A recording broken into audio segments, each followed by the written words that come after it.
Okay, it's Marky Billson, Tri-Cities Sports Now on 1420 NBC Sports Radio Tri-Cities. Let's talk a little bit about this adding more bowl games. It looks like in 2020 there'll be bowl games, maybe one very close to us. It's a possibility. Greenville, South Carolina could get a bowl game. I don't know if that means that it's Clemson and they play at Clemson Stadium. I don't know if that's the case, or if they're going to put it in Furman Stadium? I mean, what are they going to do there? I'm not quite sure. But that's one of the places they're talking about. If they have this one in Wrigley Field between, two major conferences, Big Ten, ACC, one in Myrtle Beach between, the second-tier Division I conferences, and then likely another one of second-tier Division I conferences. But it could actually be I was thinking about this. It's Greenville, South Carolina, Charleston, South Carolina, and Tempe. And I was thinking Poinsettia Bowl, they lost a tie-in with the WAC and the Big 12. If it's Tempe, that's got to come back, doesn't it? That those conferences have it again. Anyway, it's talking about, let me tell you, more bowls. Yeah, I know they talk about the 5 and 7 teams that could make it, but more bowls mean more money for conferences. Less spots for other teams, say the independents, like a BYU, to make a bowl game. But some thoughts on that here in a second. And, people talking about, more 5 and 7 teams. I don't want 5 and 7 teams in bowl games. I don't really want 6 and 6 teams in bowl games, to be brutally honest with you. But this is the era we live in, and with a bowl game comes a check for the conference, and as the conference is going to try to explain their importance, as teams could make more money. I mean, think about this. What if an Ohio State, in theory, broke away from the Big Ten and they signed their own broadcasting contracts? Now, that would be very interesting. How would they do it? Would they have a syndication deal all across Ohio? They'd obviously be putting all their games on the internet. Would that be solely how you would see Ohio State play? But would that be a bigger slice of their pie? And I use Ohio because it's one of the biggest states in the nation. Got all those major markets in Cleveland, Cincinnati, and Columbus. In the Tri-Cities, those look like major markets to us, you're saying. Maybe not so much for New York and Chicago, but nevertheless. I mean, so consider that. Could happen. Absolutely could happen. But so the Big Ten is going to say, well, what do we do to prevent this? And in some cases, they've already done it, although that splits the pie up a little bit more. The idea is adding Rutgers and Maryland, and in that you're adding New Jersey and New York City, they hope, for the Big Ten Network and for their TV deals, as well as Baltimore and certainly Washington, D.C. And so that makes it more viable you got to split the pie 14 ways, but you'll be able to, split the pie now with these much larger markets and more revenue coming in, because bigger markets mean more advertising dollars and a bigger payout to the schools. So that's what the conferences are going to try to do. Now, I asked this question, though. It's a little bit different, Big Ten, than, say, the Sun Belt Conference. So how does it trickle down to schools like ETSU and Appalachian State? And I look at this and I see the Mountaineers, they're in the middle of nowhere. Boone, North Carolina, we've talked about, trying to have more Appalachian State content. But the thing is, our signal really doesn't go to Boone. So, it's like there's nothing there, including the media and all this. They get the Watauga Democrat. That's their media.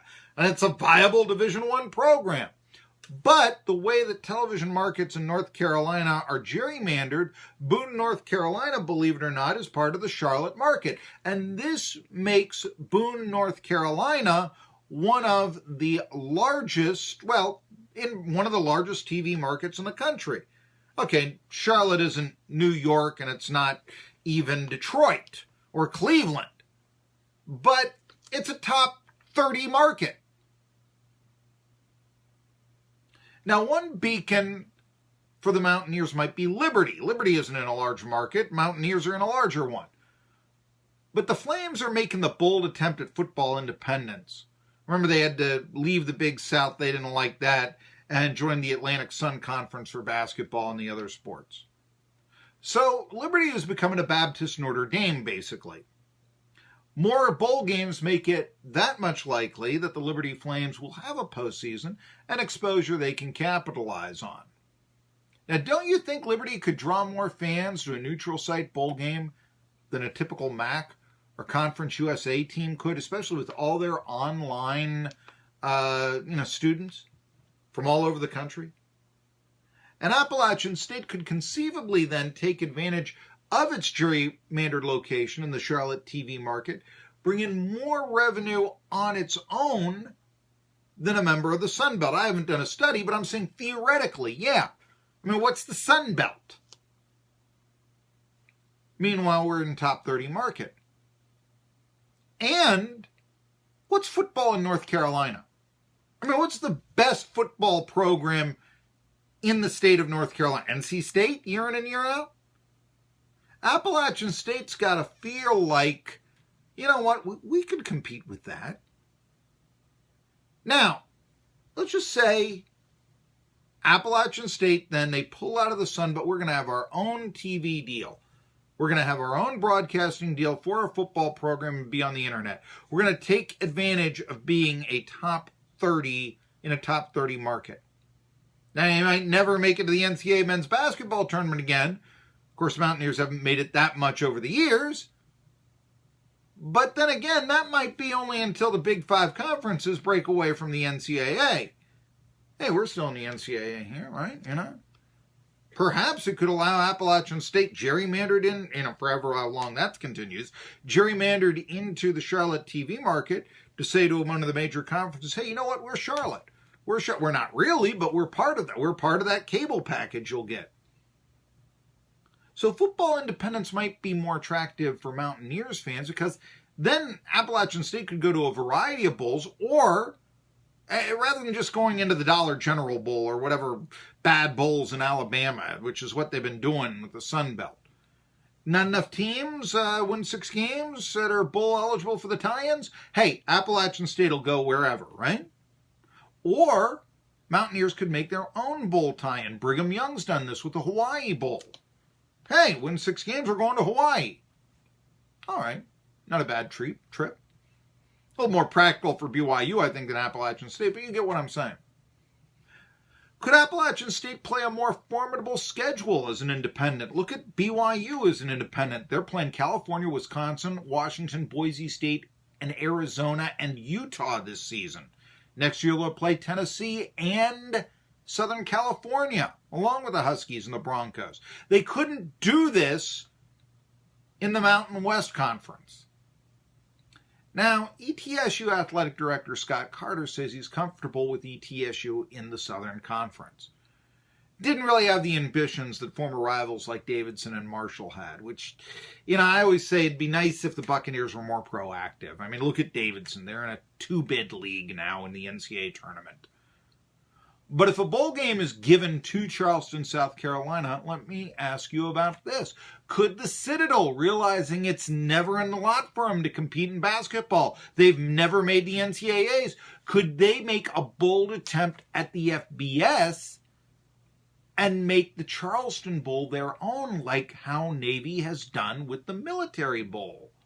Instead of traveling to play a big-name opponent, the Bulldogs would host them in December, not September, when the bowl games are played in December. So the Bulldogs, instead of traveling to they played Pitt, I remember.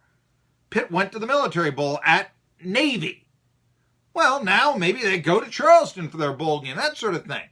And then out of conference, they could play the Armies, the Navies, the Air Forces, assuming they give them the games.